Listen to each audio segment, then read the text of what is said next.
Hey guys, welcome back to Hotel Dropouts. This week I am joined by no one as both Dan and Bernard are busy doing something. There are times when we have this little hiatus between recordings, and I thought it would be nice to just have me, Jamie, yours truly, ranting alone, and that might be a good substitute every now and then. We're also on Spotify if you'd like to check us out there. We've got a Patreon if you'd like to support us. I really recommend that you support us because I do have some great business ideas. For instance, Dan is in the furniture business and he makes his own furnitures. We always joke about how great, physically he is. He's very fit. He's a handsome chap. It would be great for him to record himself making furniture in a very sexually charged manner. And as far fetched as the idea sounds, you must understand that there are TikTok content that are just men sort of working out and panting, right? You listen to them go, like grunting, you know. There's nothing sexy about that for me, but apparently it does the job for a lot of women. So I had the genius idea that we can start a TikTok channel called Only Dan's, where Dan, along with his mate, would just be, shirtless and working on furniture, and you can hear them grunt. You can the grunting sound, the panting sound, in combination with drilling, hammering. So you could just imagine the that kind of sound along with the and then both of which crescendos into a an orgasmic male auditory experience. So that's what you will get if you donate to us on Patreon. As for Bernard, I'm not sure. There's something sexually charged that he could be doing. I don't really have anything in mind yet, although he may not appreciate me talking about his line of work, so I'll just skip. In any case, this week I will be talking a little bit about my move to the UK and cigarette addiction. How I wouldn't say I've managed to conquer cigarettes addiction, but it has been a year since I quit. And I thought there were some really nice pointers I could share because I failed multiple times along the way. And there are some truly, truly good advice that I didn't think was good. It was only until I started practicing them that I realized, oh my goodness, I should have done this earlier. So, about a week ago, I hopped on a plane. I got my working holiday visa and I decided to move to the UK. And I I'm pretty sure that in my previous life I was a pagan because it would take the pissing off of multiple different kinds of gods to deserve the fate that I get when it comes to flying. Okay, I have never had a good flight. I don't know how that's the case. I have literally recounted the multiple times that I've done a long haul flight and I have always had the worst luck. This time, I had spent extra money to land an extra leg room space. So it would be the seats at the front, right? It'll be very close to the emergency exits. And I thought the seats over there would be much nicer. I don't really need a screen because it's got one of those fold out screens, right? Like it's a small screen that you fold out from under your seat. I don't really watch any in-flight entertainment. I kind of just want to sleep, and then I sometimes listen to podcasts, or I would read. So I thought the seat in front would be best, and then I got an aisle seat. This way, I have both the leg room and the leg width, right? So I could, in addition to extending my legs, I could spread my legs, which I love to do because I've got short legs. Um, Little did I know that flying with Cathay Pacific, I would have these full metal slabs. So as opposed to sort of armrest, on most chairs on a flight, you would have an armrest that you can sort of lift up, and the space underneath there's nothing there to obstruct your legs. You could spread your legs at the expense of your neighbor's leg space. Not for me. The seats at the very front, you're sort of boxed in by two concrete metal slabs. You couldn't really spread your legs. I was completely boxed in. Yes, I could extend my legs, but it's kind of pointless when you feel so squished. I felt like I was a tightly packaged meat. In any case, I thought, you know what? I'm still in the front, and this is a long flight. I'm very close to the bathroom, the toilets. Um, what could be worse, right? I regretted thinking that because as the first in-flight meal was served, they turn off the lights, and then everybody's supposed to go to sleep.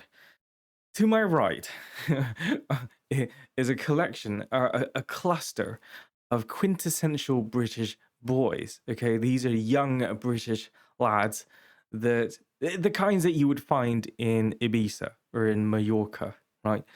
They took off their shoes, just going barefoot. They literally have their legs are raised because they're in the front seat as well, but they're in the middle aisle.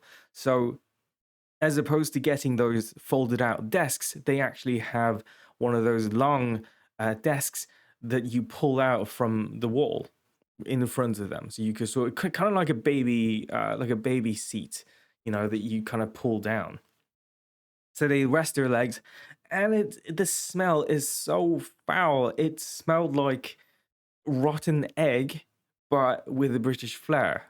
So I don't know. It's difficult to put words to describe it. It was just so disgusting. So I do get a momentary respite from that stench. Whenever somebody comes out of the toilet, as they walk past me, that smell from the toilet is sort of a combination of piss or excrement mixed with fragrance. It wafts in my direction, so it momentarily blocks out the stench from their feet. So that's I wouldn't consider that an upgrade, but fine. If that's what I have to deal with to my right, I will deal with it. To my back, behind me, is a child who has clear potential in drumming because he was kicking my seat non-stop. And the I have turned around multiple times to stare daggers at the parents. They didn't do anything to stop it. They in fact, I would go as far as to say they encouraged it. They kind of just let the child be a child. So I had a free in-flight back massage the whole time, whilst dealing with the stench from the right and the infrequent wafts from the from the toilets.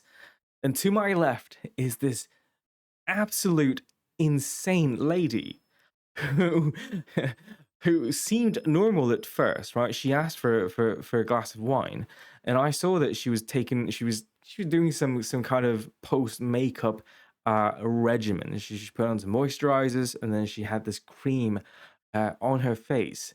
And as the cabin turns dark, she turns on the torch on her on the smartphone. Sorry, not the torch, the screen. She turned her screen to max brightness, right? And then she's just flashing herself in the face with max brightness screen on an iPhone, which, mind you, I had no idea it was that bright. Throughout the entire flight, she was just flashing herself in the face, and I presume that it's not even UV light. What could that possibly achieve? In any case, she was tanning herself, and I was right next to her. The whole cabin is dark except for my corner, which felt like the surface of the sun. It was so freaking bright. Um, I I did consider saying something to her, but she was, I don't know. She seemed like she's the type of woman that you can't really reason with. Just based on her interaction with the flight attendants. The As you know, in the economy class, you sometimes don't really get to choose what food you have. The flight attendants, they roll by your aisle, and then they just said, "Oh, fish or pork? Fish or pork?" And then and then you said, "Right, I like some fish." And they say, "Oh, sorry, we don't have fish." And then you say, "Can I have some pork, please?" And they say, "Sorry, we out of pork as well." "Oh, I come back. I come back." You know, such is the service you get on Cathay Pacific. Um, but she was not having it. So when the flight attendants came by, we had a choice of, I think it was some kind of paneer curry, right? It's paneer bread, right, with curry, and there's masala fish, and then some kind of pork stew. She really wanted the curry. They didn't have the curry. And then she straight up just said, "This is unacceptable. I will wait for my curry." And which she did, about 20 minutes into her face tanning procedure, when the whole cabin is dark, the flight crew somehow managed to whip up a curry, a paneer meal for her. So she had dinner significantly later than all of us did. So she eventually got her meal and she finished it. She smelled like curry the whole time. Meanwhile, I still have my back massage from the kid behind me, and I still have the British Scotch egg scent from the right. I've been assaulted on all fronts. Finished a curry, and then she was farting the whole night. I could just feel it. I know it was her because it smelled like curry. Ah, Nonetheless, I eventually arrived in the UK. I thought the immigration process was going to be a bitch, but thankfully, it was very quick. I was almost disappointed because when I did the same working holiday visa scheme, I had to fly to Canada, thinking I could start a life there. My goodness, was I wrong?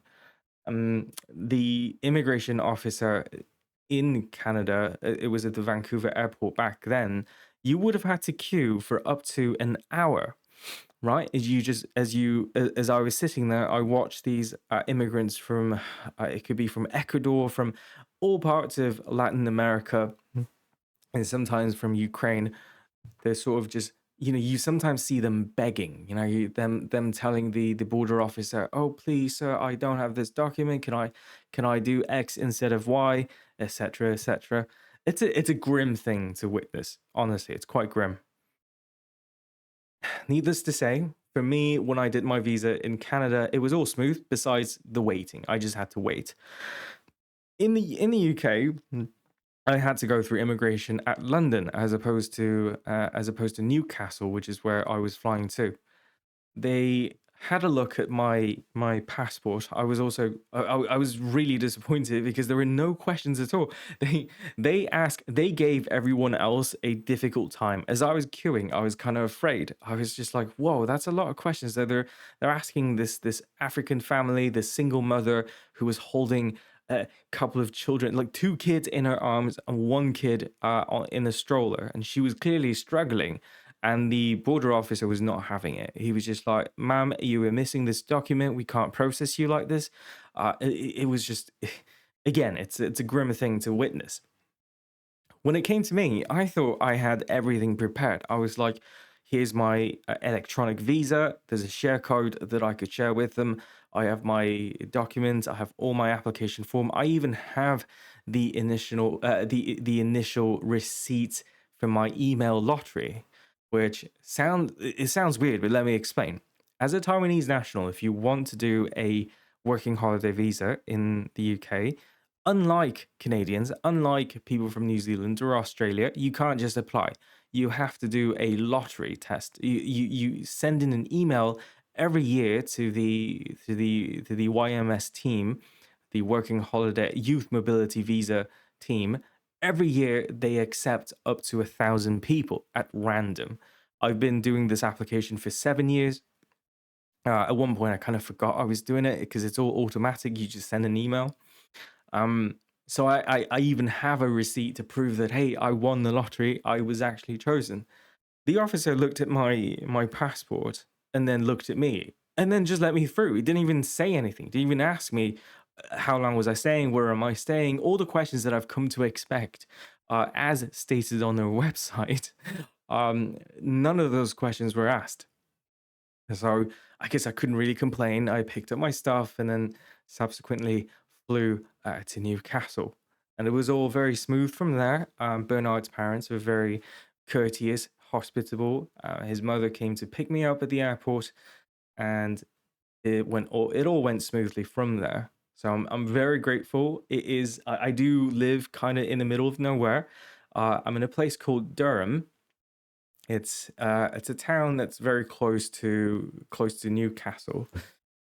So, how is it like over here? I have to say, I've spoken to five cows so far.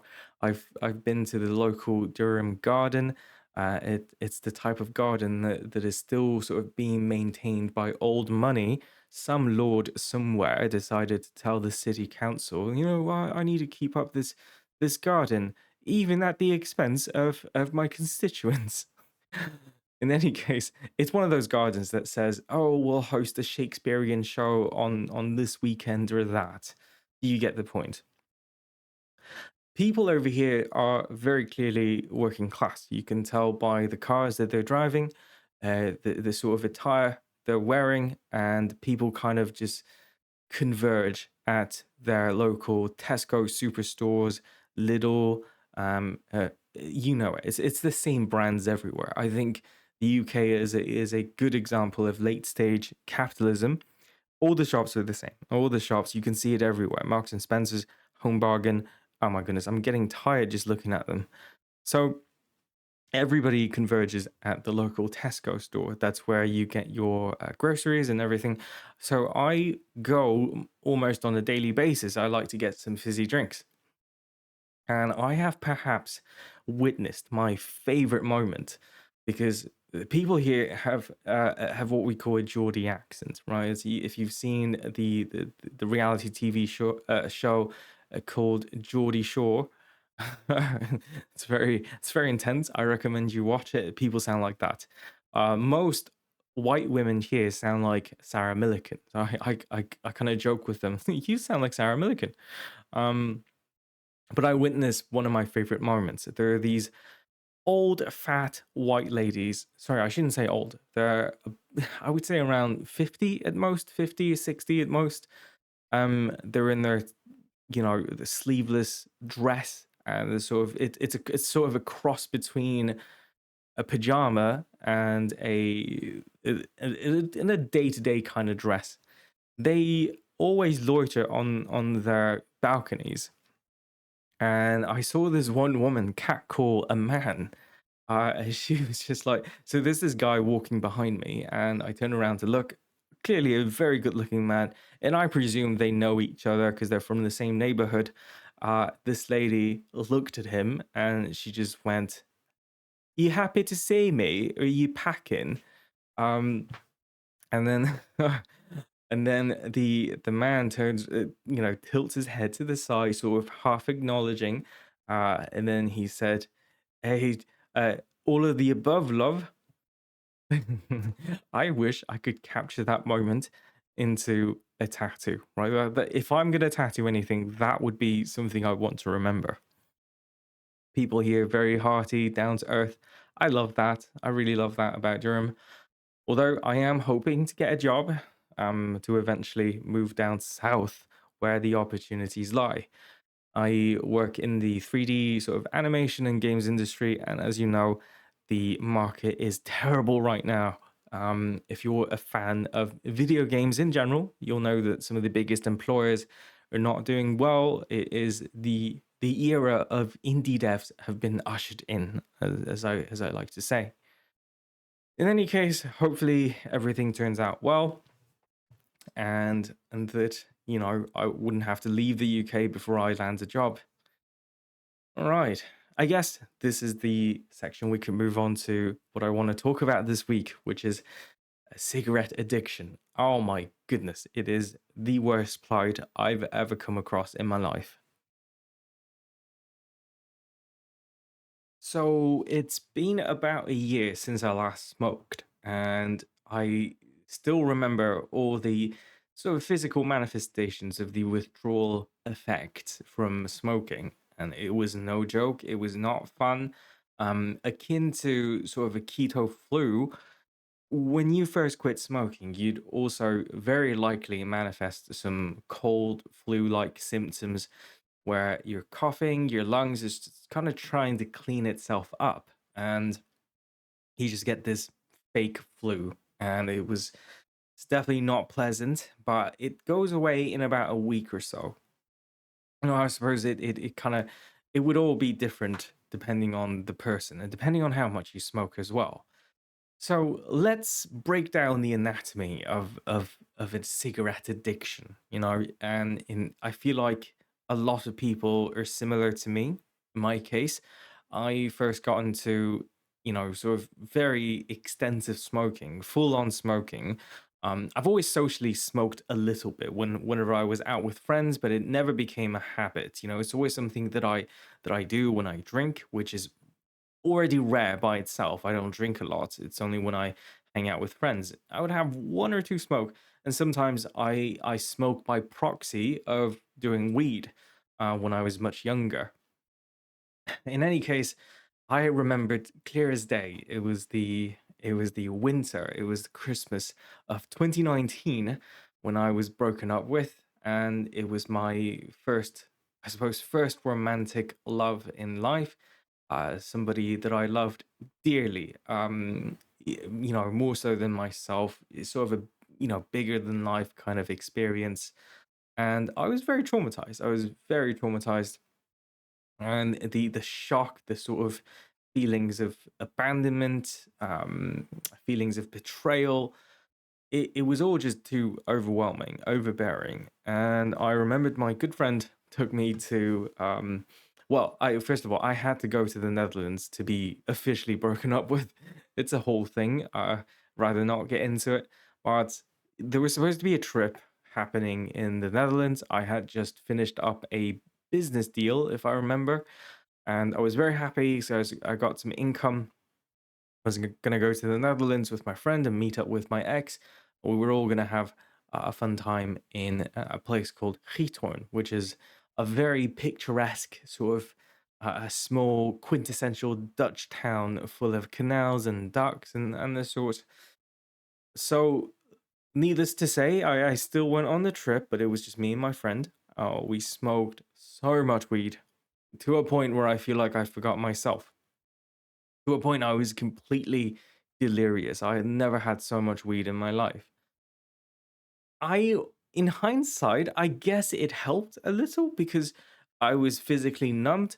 So I still when you get first abandoned, you get broken up with, you get flashes. You get these flashes of past memories of situations where you feel like you did the wrong thing, and your mind starts to justify, thinking that, oh, because I did this at that time, and that's why my partner decided to leave, or maybe that was a contributing factor. So your brain starts to do these justifying acts, and it is tremendously painful because you kind of just relive these experiences all the time. At the same time, you have questions, right? You feel like, because in my case in particular, there was no clarification.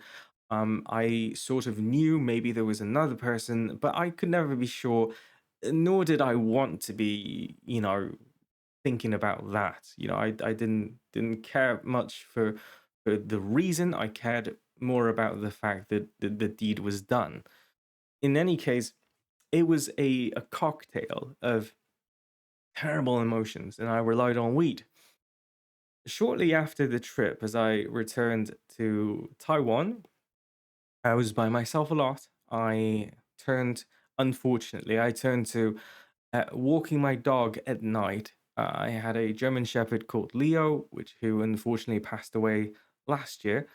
Mm, I used to take him out every day, once every couple of hours, because that's how often I needed consolation. Okay, I would go out and I would just smoke a hand rolled tobacco, a cigarette, whilst walking my dog, and that gave me a peace of mind. That really soothed me. The combination of nature and an animal, a loving animal, and a and nicotine, and the act of inhaling really puts me to rest. Like, it really allows me to have a breather. And what I noticed from that point on, that the sort of traumatic shock I experienced was mostly because I had defined my life with romanticism. Love life played too big a part of my own identity, of my own life. I focused too much. I was the kind of person who is perfectly happy to give up his job, his life, just to move to be with somebody he loved. Well, when you're that kind of person, and your identity falls apart when your love life doesn't work out. So cigarettes, uh, long walks, and my dog helped me so much in terms of my recovery. So that from that point on, I started smoking very regularly, uh, almost daily. I would have up to maybe 5 or 6 cigarettes. I was still not onto a point where some people would smoke a whole pack, right? So I kept smoking, and at the time, I didn't really think about quitting. So it was just a coping mechanism. I think I wouldn't really have survived that time without this addiction.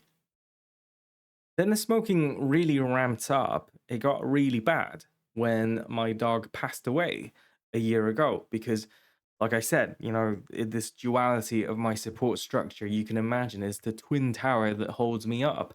One of the towers fall. As my dog passed away, oh my goodness, I couldn't really deal with it.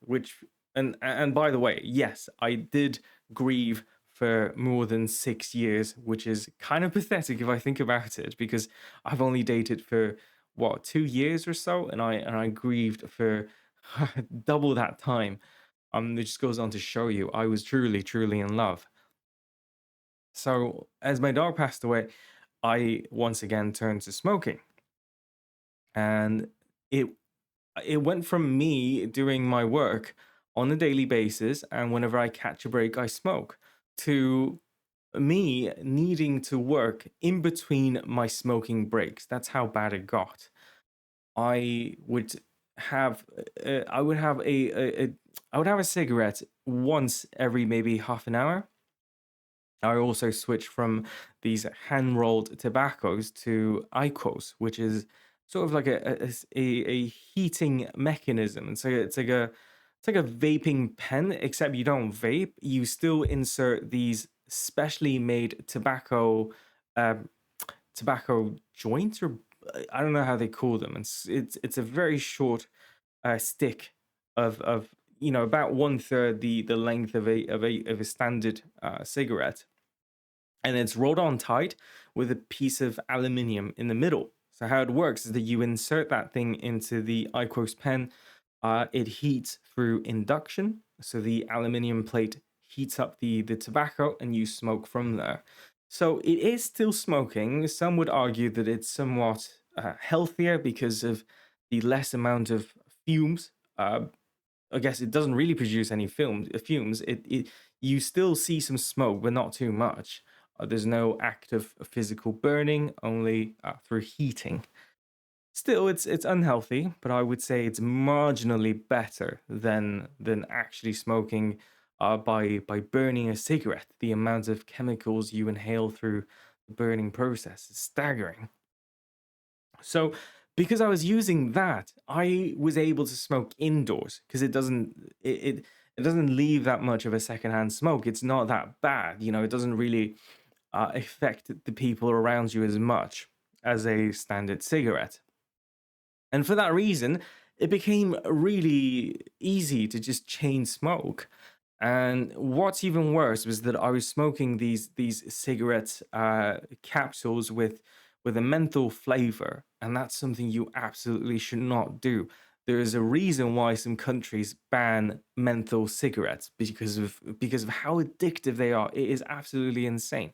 Because in addition to all the reasons you would be addicted to a cigarette, you also got that, menthol mint sort of hit to the throat. That shocking feeling, akin to drinking Pepsi or cola on a hot summer's day. That moment when you've just taken a gulp of fizzy drinks, and that the bubbles, the cool liquid and bubble sort of hits your throat, and it hits the back of your throat, and you feel that sensation. It's like that. So it's you can imagine how terrible of an addition it is to cigarettes. So from that point on, the smoking ramped up. It got really bad. And I decided, last year that I really need to start quitting. One of the first things that I realized that I absolutely had to do was to mentally admit defeat. You know, knowing the fact that, hey, this is an actual addiction, this is absolutely a problem, and it needs to be addressed. Part of that process, for me at least, part of that process is to say, well, I got addicted for a reason. I needed X to address Y. So there's a problem that I need to help with, and cigarette was the perfect solution. For me, I understood that smoking was a sort of a real life hack. I In a sense, it felt like I had a stop button, a pause button in real life. That whenever I felt like I was overwhelmed, I just pressed the button, everything grinds to a halt. I could breathe and I could think. And that was the most important part because if I could calm down and think, I could deal with almost any kind of emotion I was facing. You know, whenever I was panicking, whenever I was spiraling into dark thoughts, which admittedly at that time it was less about the relationship because it had, the 5 or 6 years had already elapsed. I was more kind of um, I was more troubled by, let's say, other problems in the family, other problems with my own career, etc. So smoking was perfect. It was the one thing that I could do to just hit a pause button and I could think and I could calm myself. I could say to myself, through my inner dialogue and say that you're spiraling, it is not that bad. And even if it is as serious as you claim it to be, there's no help in panicking. I have that voice of reason. And that voice of reason felt almost amplified by nicotine or by the fact that I smoked. I could really just calm myself. If not for the negative effects of smoking, I feel like everyone on the planet would be smoking. It's sort of like coffee. It's a temporary superpower, a mental boost that we all need. In any case, I heavily relied on that. So I realized, wow, I need to find a way to sort of cope with the mini crisis I have throughout the day. And I kept thinking, what kind of replacement could I possibly find? Part of this admitting process is to say to yourself that no, you cannot just go cold turkey. There's no way. You can't just give up and believe that you're going to be fine because you're not going to be fine. It's something that you have adopted to cope with a, a very real problem. And if you go cold turkey, it's just ignoring that problem. It simply won't work that way. So I thought, hmm, first of all, I needed medication. So that was the first thing that I told myself that there is no way I can go cold turkey. Most people who went cold turkey in smoking always fail because it's such a strong addiction in the sense that I feel like there are three pillars, to a cigarette addiction. For me, there was the emotional side of things where I needed a breather. I needed a real life pause button, and there's the physical kind of almost a kinetic kind of addiction. That might be a bad way to put it, but the act that you pick something up, you inhale, you take a deep breath, and you exhale, and that action is sort of it's so powerful because I've come to correlate that as, I'm inhaling everything around me, all the problems that are troubling me, and I exhale. It's sort of kind of like, oh, I'm processing it through this physical act of inhale and exhale. So there's that physical aspect of the addiction. And finally, there's that chemical aspect of the addiction, which is very real. Nicotine is really powerful. It's something that, it's powerful along the lines of caffeine. I feel like it's something that a lot of people cannot live without. So with that in mind, I realize, okay, well, these are the facts. These are the things that I'm dealing with. This trifecta of problems that I have to cope with that I now need to find a replacement for, as opposed to using cigarettes. So For the chemical side of things, I lived in Taiwan, and we part of our healthcare we could get this drug called bupropion hydrochloride. I want to say chloride. Let me check. Let me check the labeling. Right, I actually have it with me. Bupropion hydrochloride. Yes, so it's a pill. Um, I believe some people take it for mild depression. I'm not really sure for what, but it's incredibly powerful when it comes to quelling your craving for nicotine. So it's a pill that you take once every 12 hours. Even if you don't have it covered with your national insurance, no matter where you're from, this is not an expensive drug. You can buy them. If it's your first time using it, it takes about 12, sorry, no, it takes about 14 days. It takes about 2 weeks for it to build up over time in your system that you start having this resilience towards nicotine. So what would happen is that they give you this drug and then the doctor says you can continue smoking, it's fine. You can do your best to not smoke, but it's all right if you do smoke. Meanwhile, just make sure you take this medicine. So you take this drug. There are some side effects include dry mouth and I forgot what else. It did make me a little angsty, but not too bad. Overall, it's in the beginning it was mostly just the dry mouth, and I constantly had to drink water, which is in hindsight not that big of a problem. So I started taking the pill, and in about 2 weeks, you start to get this feeling where even when you smoke, it felt as though you're not smoking. It's a little difficult to describe the sensation, but imagine, if you're a smoker, you imagine when you take a puff, when you inhale, you have come to expect that feeling of nicotine rushing through your blood, right? Rushing to your brain. In fact, if you're a light smoker and somebody gives you a cigarette that has significant higher nicotine, you get what's called a head rush, right? It's such a big amount of nicotine rushing through your vein, you get dizzy, a little dizzy. It's a head rush. So it's like that feeling, except the reverse. So instead of a rush, you smoke and nothing's going in. You feel like you're not reaping the benefits of smoking, but you're still addicted. You still have that physical, the kinetic addiction, the act of physically smoking. And for me, there's still that emotional aspect of it because this the physical practice of taking time to go to the balcony and smoke, it is taking a break, right? It is taking a very much needed break that I need that I cope with. So taking the pill for a while, I already noticed that I smoke a lot less than usual, just because I would sometimes forget that I have that craving, the craving of nicotine. And even when I do smoke, there's an upside, there's also a downside. You smoke, you feel like nothing's going in, you don't really feel like you're reaping the rewards of smoking, it doesn't feel as rewarding. Consequently, you might smoke 2 or 3 joints in one sitting because you just feel like, it's not working.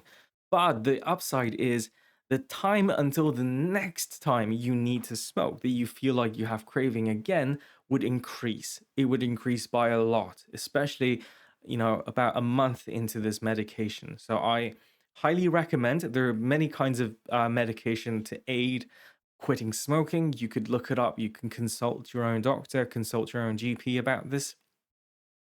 So that's the that this is- so that's the sort of strategy I approached when dealing with the nicotine, the chemical kind of addiction.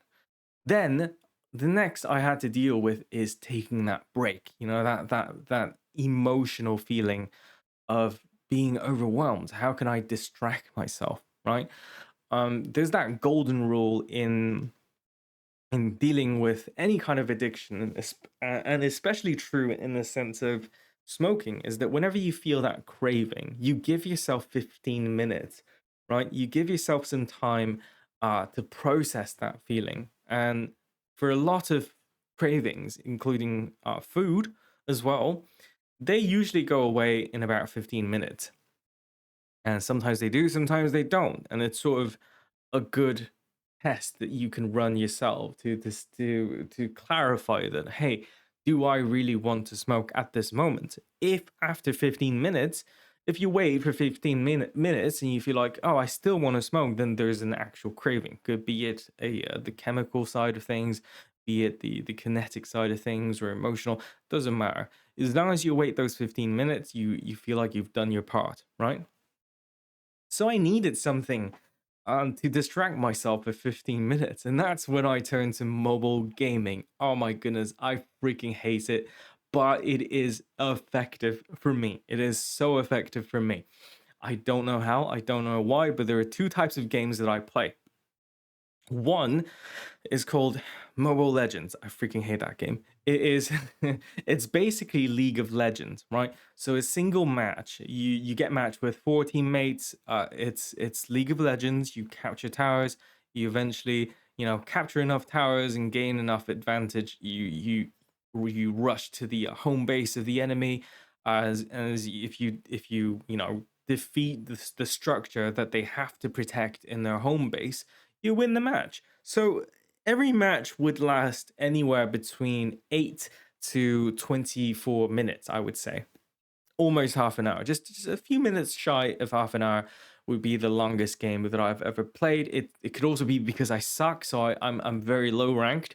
So most games don't last too long. But my goodness, do I say that it is effective because it's a competitive game. It is akin to the sort of attention, the kind of addictive attention span you would. How would I describe this? You basically focus in, right? You tunnel vision into this competitive game. If you've ever played games like TF2, Overwatch, Marvel Rivals, these are the games that you get so competitive that you're sort of zoned in, right? You can't really think of anything else, and we never wonder why. That in those moments we don't think about our cravings, we don't think about our addictions. There's power in competitive gaming, and I think it's something you could consider leveraging. Right, so with a combination of this Mobile Legends video game as well as an MMO, which is kind of like my backup plan. So, for those who don't know, MMORPGs have very much evolved onto the mobile platform in Asia because it makes a shit ton of money. It is so crazy. The amount of money people pay is staggering. So, uh, as per what one would expect out of an MMO, I I downloaded a game called Ragnarok Online. You may know this. You may remember this if you're a 90s kid or early 2000s kid. It's an online game that is now the latest iteration being on mobile platforms. And as one would come to expect for an MMO, you join the game. The first thing you do is you find a guild, right? You find a guild and you have people, real players in there that demand you to join a guild raid. Uh, I think twice a week. There are set hours where you absolutely have to be online to help the guild and defeat some kind of boss, or it could be a PvP event where you fight other guilds.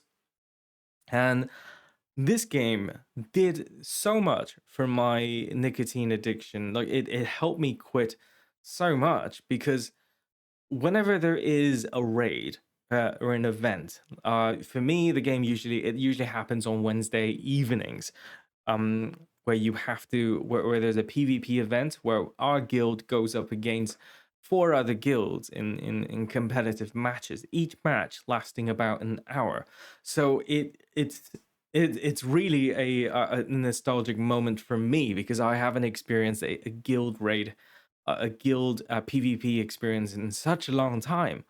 So I joined the raid from 9 p.m. at night. I start getting busy, and that is usually when I like to smoke as well. I love to smoke before bed. For some reason, that's when I get a moment of serenity. I like to be on the balcony, just be alone with my thoughts, and sometimes, read while I smoke. So I exchanged that for fighting in a guild raid. You participate in a raid to kill what's called an MVP in the game, which is kind of like a mini boss that guards the enemy guild's home base. Right, so you go, you raid the boss. At the same time, you have to fend off any of the enemy players from the opposing guild. So that lasts about an hour. And once that fight is over, very exhilarating, a very captivating PvP experience. You really don't have time to smoke, even if you want to. And once that's done, people in the guild start asking for help in their instances. I don't know if that's the right word, but you have these instances, you have these weekly missions that you have to complete, and a lot of people are asking for help. People are grouping up and say, "Hey, we're gonna do this. We're gonna do this instance. There are missions that require 12 players. There are missions that require 6 players, and it's a plethora of mission types that you have to finish in that week. So after the 1 hour guild raid, you then get sort of well, you get captured. You get sort of abducted into this group fight with all these missions and instances. The next thing you know, it's already 1 a.m. and you're still helping your guild mates out with their missions. And I found that to be incredibly effective to distract me from my worst addiction time, which is nighttime. And so with the combination of a competitive League of Legends type of game as well as an MMO, I was able to address the kinetic need, the kinetic and the emotional connection I have to smoking, where simply by being busy and remaining in that competitive tunnel vision, I was able to not take so much breaks. I was able to temporarily forget that I needed some soothing from cigarette smoking. Although that's not all there is to the whole process, because I feel like you might think that, okay, all it takes is for me to be on medication and replace that addiction. You feel like that's enough. Unfortunately, no, because there are times where you need to be on the go. You need to be, this includes traveling, right? So whenever you do travel, you go to a train station, you're outside of a metro station. You just have that time. You have that time where you're completely bored out of your mind. You're waiting for your bus, you're waiting for your train. That's the perfect time to smoke. Just there's one joint before I head in to get on the train. Unfortunately, these situations still arise, and my best advice is this is where you need your own protocols. What do I do when I have all the reason to smoke? Right? I have people around me that are smoking and I have the time to smoke. What do I do then? This is where I highly recommend that you absolutely need some kind of nicotine replacement. I call it a nicotine blast whenever I feel this intense craving because, I'm in a situation where smoking makes sense. At least for me, smoking makes sense. Um, you need a nicotine blast, and that's what I tend to go with. I would get these Nicorette, which is a brand of nicotine products. They come in things like gum, mouth spray, as well as a vaporized kind of. It's a piece of cotton with vaporized with liquid nicotine, and you sort of just sack on it, and it's kind of like smoking, except there's no smoke. You're just inhaling pure nicotine. And in these instances, it's where I would whip out my nicotine gum as well as this vaporized nicotine. And I kind of go overboard sometimes. I would take 2 nicotine gums at a time, which is a lot, and I think that's 8 milligrams of nicotine, which is a huge amount. with the hopes of momentarily uh, satisfying you until your commute, until you have to get onto the train, right? And with it, I was able to stave off the allures of smoking in these situations. So I've been doing that for on and off for 1 year.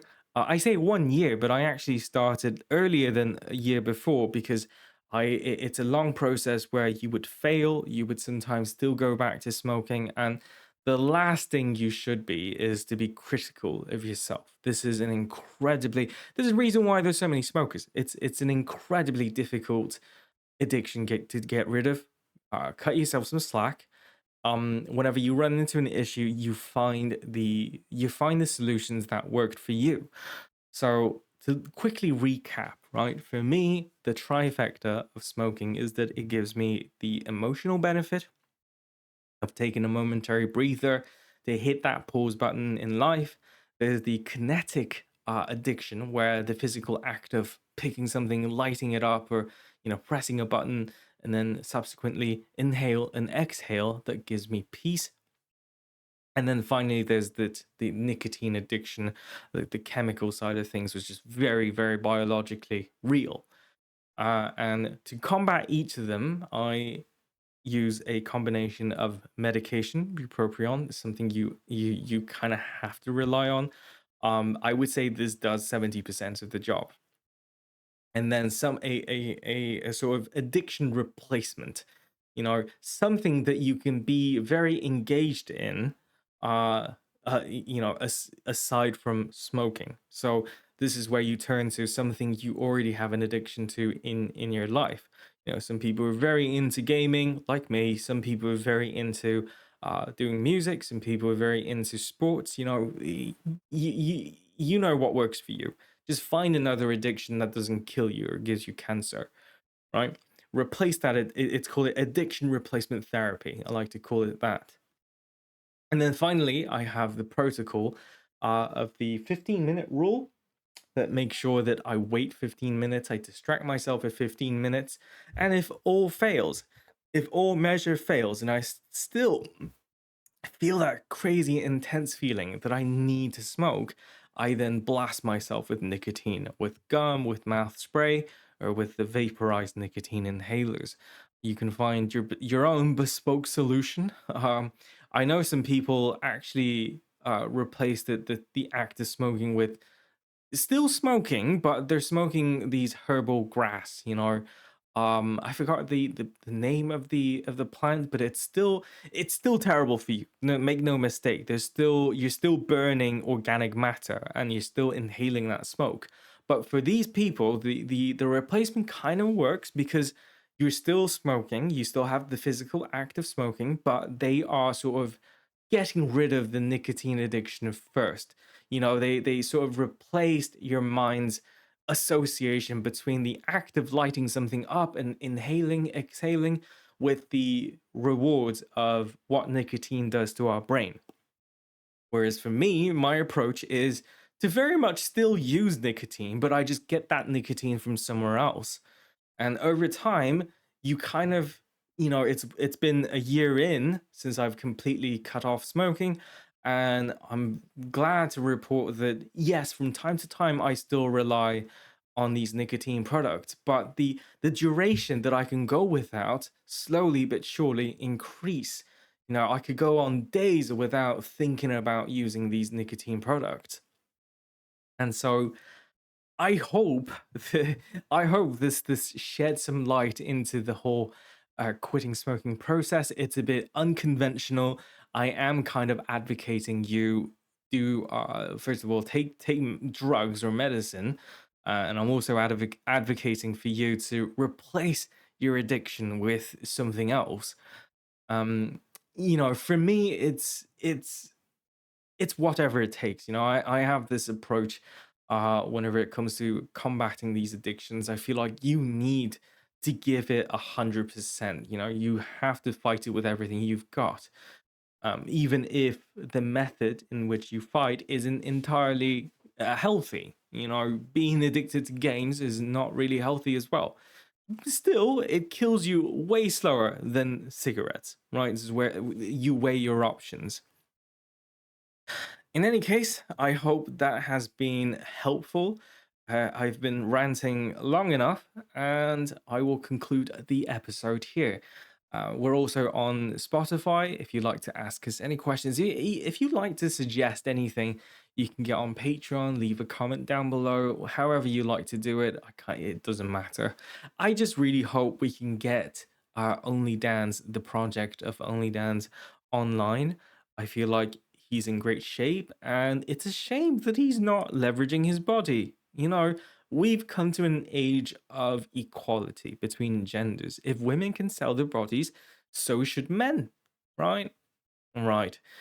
We'll see you next time, and hopefully, the next time you hear from me, it's going to be all three of us. Thank you for tuning in. This is Jamie, and goodbye.